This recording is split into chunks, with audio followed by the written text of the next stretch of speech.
Hello everyone, welcome to Physiopath by Ruchi. Today we will learn and talk about rehabilitation of quadriplegia. This is the most important and usually arising question in exams that tell me about rehab of quadriplegia. So what is quadriplegia? First of all, quadriplegia is complete paralysis of all four limbs and trunk including respiratory muscles as a result of damage to cervical spine. तो mainly quadriplegia हमारे चारों limbs का paralysis होता है जिसमें हमारा trunk भी include होता है और उसकी रेस्पिरेटरी मसल्स भी इंक्लूड हो जाती हैं, इवन रेस्ट्रिक्शन कर देती हैं वो कि हमें सांस लेने में प्रॉब्लम होती है और हमारी सर्वाइकल स्पाइन में भी डैमेज क्रिएट कर देती है. What are the clinical features of quadriplegia? Involvement of the muscles of respiration in higher level lesions. तो इसमें जो रेस्पिरेटरी मसल्स हैं, अभी मैंने आपको बताया कि रेस्पिरेटरी मसल्स भी इन्वॉल्व होने लगती हैं हायर लेवल लीजन्स में. Upper limb paralysis, upper limb as well as lower limb भी इसमें इन्वॉल्व होती है. Abdominals and spinals are affected. So, what is the assessment of lesions? Impairment scale American spinal injury. According to American spinal injury के according हमने ये assessment तैयार किया है. A, B, C, D, E. So, A stands for complete, no motor or sensory function present. तो A में होता है कि complete, पूरा कोई भी मोटर या सेंसरी फंक्शन प्रेजेंट नहीं होगा. B stands for incomplete sensory function is preserved below neurological level. तो incomplete sensory function present होता है, preserve होता है थोड़ा neurological level से below. So incomplete. C stands for incomplete motor function preserved below neurological level. C incomplete motor function भी इसमें preserve होता है. D incomplete more than 3 muscle power. तो D stands for incomplete more than 3 muscle power. E stands for normal motor and sensory function. So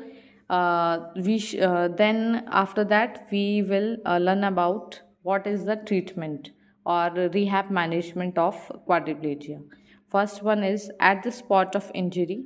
अगर जहाँ पे injury हुई है जिस स्पॉट पे, तो हमें क्या करना है, क्या मैनेजमेंट हम फॉलो अप करेंगे. The patient should be lifted as a single piece preventing any flexion और rotatory movement of spine.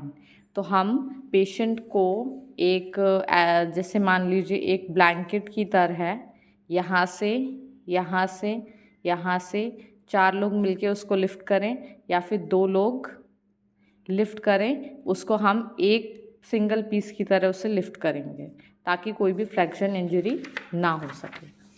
So when there is high level injury CPR is to be started. अगर कोई high level injury हुई है तो CPR तुरंत देना है.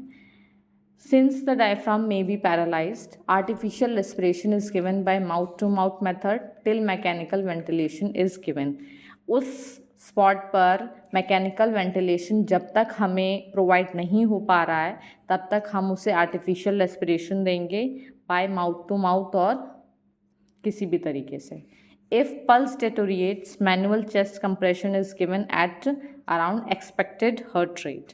अगर पल्स डिटोरिएट हो रही है, पल्स हमें लग रहा है कि कम हो रही है, तो हमें मैनुअल चेस्ट कंप्रेशन देना है हार्ट रेट ताकि वो एक्सपेक्टेड हार्ट रेट को टच कर सकें. एंड इन हॉस्पिटल में क्वाड्रिप्लेजिया का क्या मैनेजमेंट होगा. In injuries of cervical spine skull traction is normally maintained for 6 weeks initially. तो इनिशियली हम 6 वीक्स का सर्वाइकल स्पाइन के लिए स्कल ट्रैक्शन देंगे. The patient is treated in a Stryker frame. एक स्ट्राइकर फ्रेम होता है, तो हम पेशेंट को उसी से ट्रीट करेंगे, उसी फ्रेम में पेशेंट को रखेंगे. Immobilization being continued for further 2-3 weeks if there is sign of instability. Immobilization हम किए रहेंगे अगर हमें लगता है कि पेशेंट में इंस्टेबिलिटी अब भी है, तो हम सेम वही इमोबिलाइजेशन स्कल ट्रैक्शन देके उसको रखेंगे और स्ट्राइकर फ्रेम भी पहनाए रहेंगे. Turning the patient every 2 hours between supine and left and right lateral positions to prevent pressure सोज. पेशेंट को हम हर 2 घंटे में उसकी पोजीशन को चेंज करेंगे, left right lateral and upright position, so that pressure sores या bed sores ना हो पाए उसे. Then once stability is achieved, patient can sit up in bed with wearing a cervical support.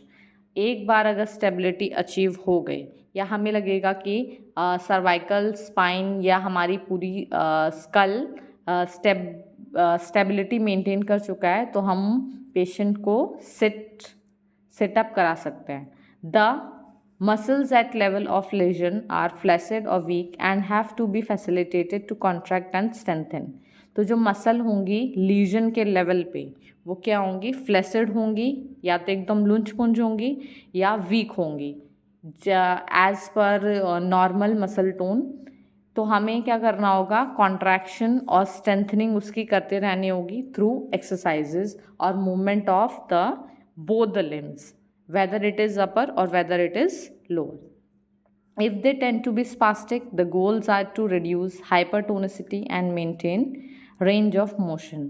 तो अगर स्पास्टिक है, spastic it means tightness of the muscles, या हमारी जो मसल टोन है वो बहुत ज़्यादा इंक्रीज हो जाती है इस कंडीशन में, तो हमें उसकी हाइपरटोनिसिटी को रिड्यूस करना होगा और मेंटेन करना होगा रेंज ऑफ मोशन को through exercises. So let's talk about PT management. What is the physiotherapy management of quadriplegia? First, chest physiotherapy. First of all, हमें causes पता होने चाहिए कि respiratory insufficiency हो रही है तो क्यों हो रही है. Intercostal paralysis, अगर intercostal paralysis है तो हमें उसके अकॉर्डिंग चेस्ट फिजियोथेरेपी देनी है. पार्शियल फ्रेनिक नर्व पाल्सी है तो हमें उसके अकॉर्डिंग देनी है. इम्पेयर्ड एबिलिटी टू एक्सपेक्टोरेट, ये एक कंडीशन है जिसमें पेशेंट स्पूटम को या अपने कंजेशंस को आउट नहीं कर पाता है. ठीक है. वेंटिलेशन, अगर उसे सांस लेने में या ब्रीदिंग में प्रॉब्लम हो रही है तो हम उसके अकॉर्डिंग चेस्ट फिजियोथेरेपी करेंगे. What is the aim? To increase lung volume, lung volume को इंक्रीज करने के लिए. To clear secretions from lungs, lungs में जो भी सेक्रीशंस हैं उनको क्लियर करने के लिए हम चेस्ट फिजियोथेरेपी करेंगे. मेथड्स, अब मेथड्स क्या क्या हैं? Postural drainage, PD stands for postural drainage. It means position को चेंज कराते हुए हमें ड्रेनेज कराना है, सेक्रीशंस को क्लियर करना है. PD can be given in the absence of any contraindications to help clear lung fields. तो कोई भी कॉन्ट्राइंडिकेशंस के नहीं इसमें मिलती है, हम इसको ध्यान में देते हुए पोस्टरल ड्रेनेज करा सकते हैं. Inspiratory exercises, vibration, shaking and percussion is given during successive expirations. हम vibration, shaking, percussion successive expirations में दे सकते हैं जब हमें लगेगा कि वेंटिलेशन मेंटेन हो गया है और पेशेंट ईजिली हमारी कमांड्स को फॉलो अप कर पा रहा है, तो हम ये सब करेंगे. Assisted coughing during drainage, assisted coughing हम पेशेंट को कफिंग टेक्निक्स बताएंगे कि उनको कैसे एक्सपेक्टोरेट करना है, huff and cough and many more techniques के थ्रू. सेकेंड, पैसिव मूवमेंट्स, अब मूवमेंट्स भी हमें कराने हैं. इफेक्ट्स एंड यूजेस, फर्स्ट था chest physiotherapy and second one is passive movements. Effects and uses. What are the effects of passive movements? Prevents contractures. Contractures it means कोई भी गलत position set ना हो पाए, इसके लिए हम पैसिव मूवमेंट्स कराते हैं. Preserves memory of movement patterns, ताकि जो हमारे मूवमेंट पैटर्न्स हैं उनकी मेमोरी प्रिजर्व रहे, वो भूल ना जाए कि कैसे मूवमेंट किया जाता है या कैसी पोजीशन होती है ideally. Prevents adaptive shortening, muscles की शॉर्टनिंग ना हो पाए इसलिए हम पैसिव मूवमेंट्स कराते हैं. इंड्यूसेस रिलैक्सेशन, रिलैक्सेशन टेक्निक्स बताएंगे उन्हें करने के लिए.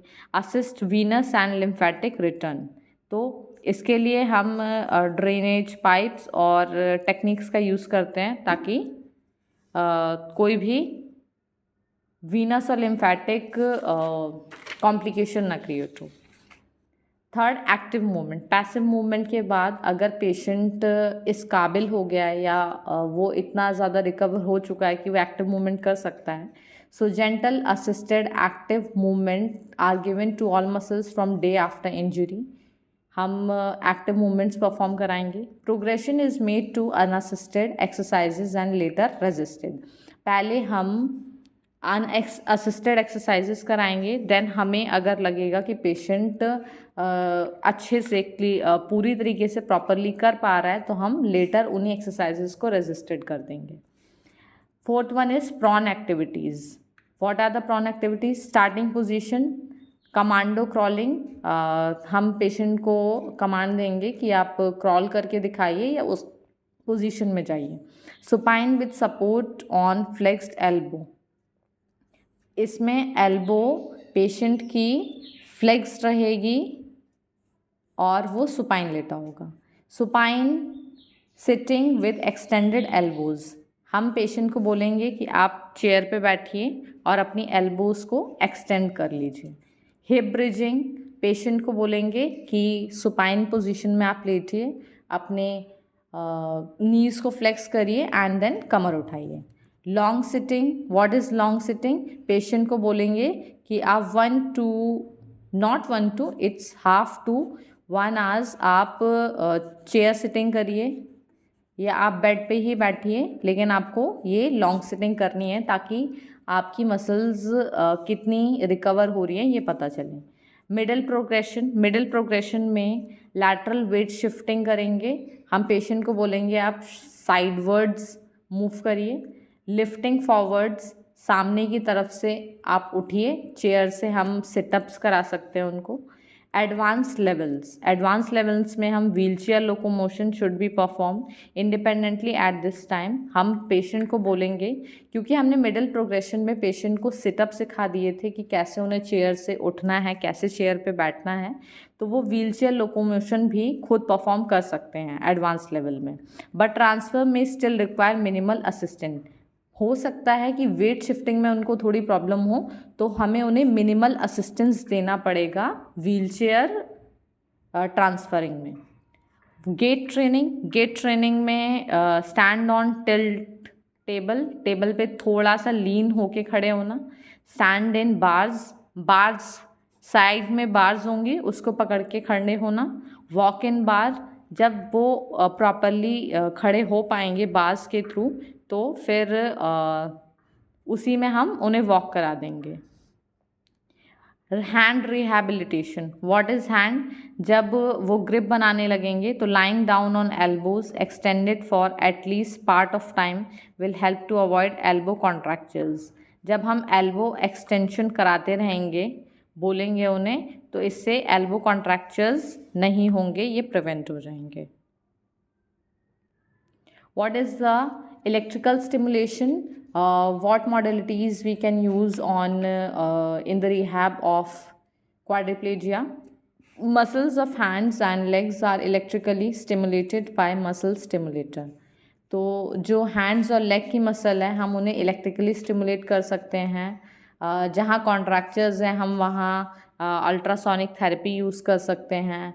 If patient tells about the centralized pain or radiating pain, we can suggest them or provide them TENS and हम MS का यूज़ ज़्यादा करेंगे, that is muscle stimulator to prevent strengthening for muscles and helping them to provide proper movement.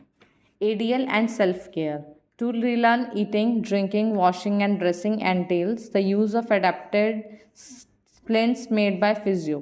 तो हम patient को उसके ADL में help करेंगे ताकि वो अपना खुद का काम सारा कर सकें और उसमें जितने भी स्प्लिंट्स यूज़ होंगे हम उन्हें वो प्रोवाइड करवाएंगे। ठीक, Next, physiological effects: bladder, bowel, sexual dysfunction, autonomic dyslexia. DVT should be explained by the physio. हमें जो भी क्वाड्रिप्लेजिया से रिलेटेड है उन्हें जितने भी कंडीशंस फेस करनी पड़ेंगी या जो भी थोड़ी प्रॉब्लम्स सामने आती हैं तो उनके बारे में फिजियो उन्हें समझाएंगे. So that's for the today's topic, and if you have any query you can comment down, and don't forget to subscribe the channel. Thank you.